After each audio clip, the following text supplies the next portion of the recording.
going to face your fear. Because fear is what? Fear is the mind killer. And you're going to help us to catch. Who are you going to help us to catch? All the people. Papa, Mr. Hollins, the school. All the policemen, all the services. Speak up, speak up. All the shopkeepers, all the cafes, all the pizza expressions. Who did you mention just now? Who? Caf what? Kafkas. Who's Kafkas? You know, there's people who work at Kafkas. What is Kafkas? Kafkas is the they work with the...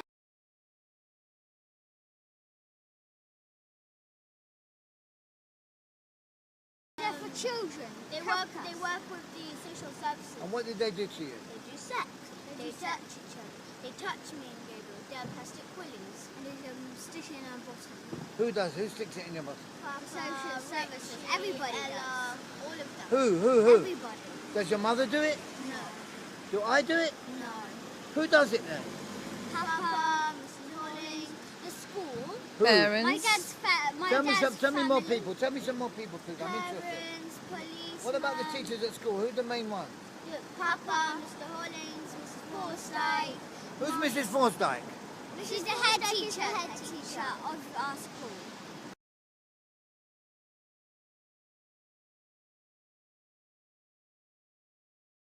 What happens in the church? And we do baby sacrifice and eat the baby. What do you mean sacrifice and eat the baby? So we kill the baby and eat it and drink the blood from it. Is that true, Gabriel? Yes. And we dance with the skulls. You what? We dance with the skulls in the church. What skulls? Skulls of the baby. Pardon?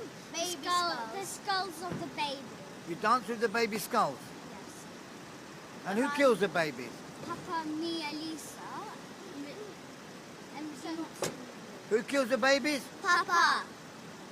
And what, he gets you to help him? Yes. Shoot. So he tells us to hold the hand on the knife, and then he holds his hand on our hand, so then he cuts the baby's head off. And then he puts it upside down, and then we drain the blood. And then what they do? And then we cook it, and then we drink the blood, and then after we go and dance with the skulls.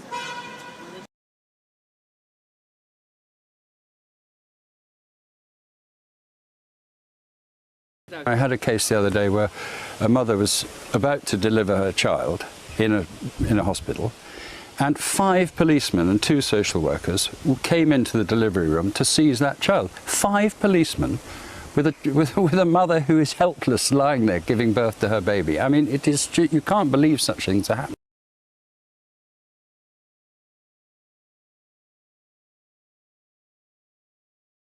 Christopher Booker says there are hundreds, possibly thousands of cases a year in which children are wrongly taken, and he's suspicious about the motives. There are around 60,000 children in care in the UK.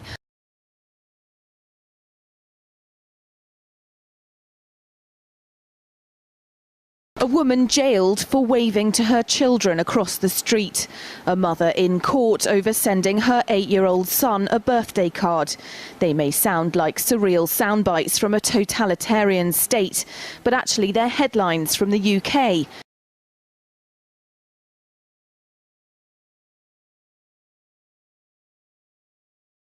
There is a very considerable amount of money to be made for if you're an adoptive parent.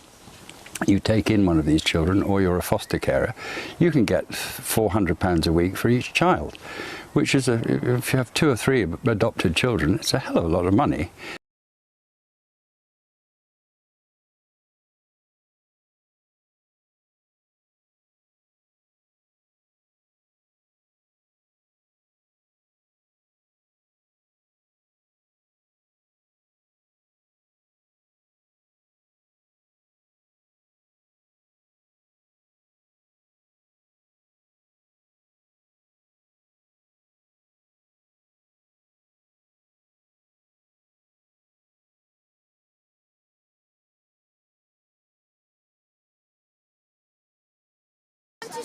We decided to stop touching each children and stop touching each other, and stop touching ourselves and face our urge.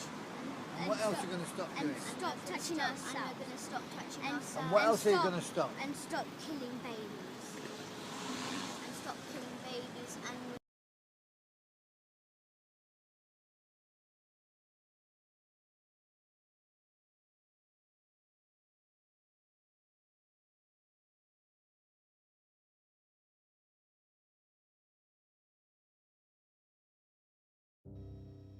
A government file has emerged containing further potential allegations of abuse. Dealing with unnatural sexual behaviour at the top of government. Any allegations in relation to that file will be passed to the police.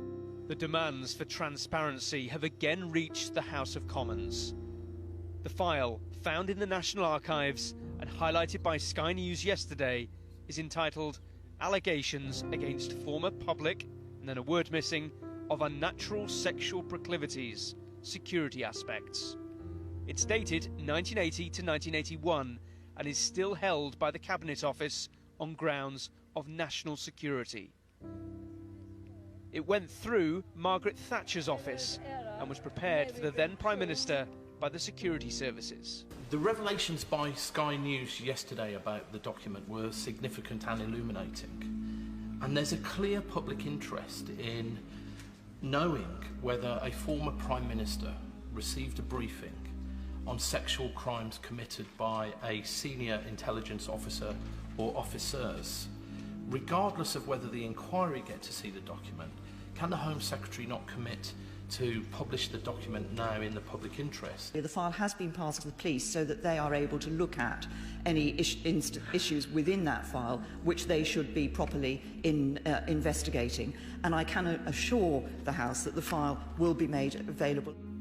None of it surprises Don Hale, a journalist who has spent 30 years trying to uncover the truth. He's adamant there are other secret files.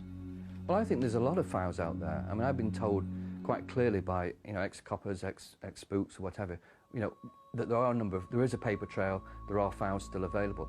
And I did a piece in July saying where these files were, and some of these included the National Archives.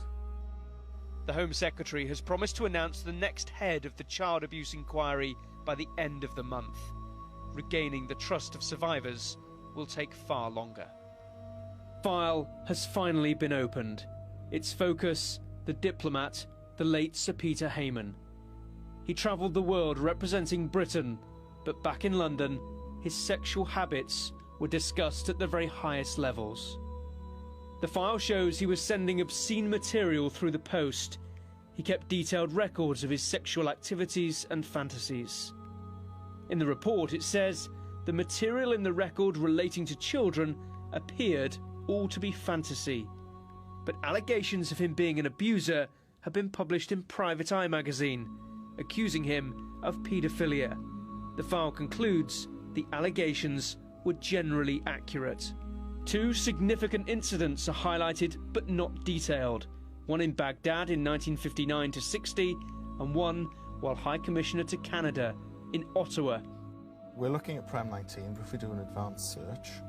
It was university lecturer Chris Murphy who stumbled across the file and alerted Sky News. It had been prepared for the then Prime Minister, Margaret Thatcher, and had been held secret for 35 years.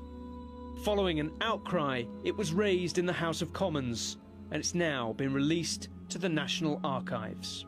This document's being made public not because of the government's inquiry into child sex abuse, but it's being made public despite the government's inquiry into child sex abuse. We've had to rely on an academic from Salford University to discover this file, and we've had to rely on backbench MPs to press government to make it public. Hayman also worked for the intelligence service MI6. The files confirm he was also a member of the Paedophile Information Exchange. He died in 1992. He did face allegations before he died. In 1981, the Maverick MP Geoffrey Dickens accused him in the House of Commons of being a child abuser. But as far as we know, Sir Peter Hayman was only ever charged with one offence, an act of gross indecency in a public toilet. The file also reveals the air of panic within Thatcher's government about how they should handle the Hayman matter, as she described it in this letter. A secret briefing note is also in the file. It explicitly says that the line to take is that there has been no cover-up. The documents show the British establishment hard at work, ensuring they protect themselves.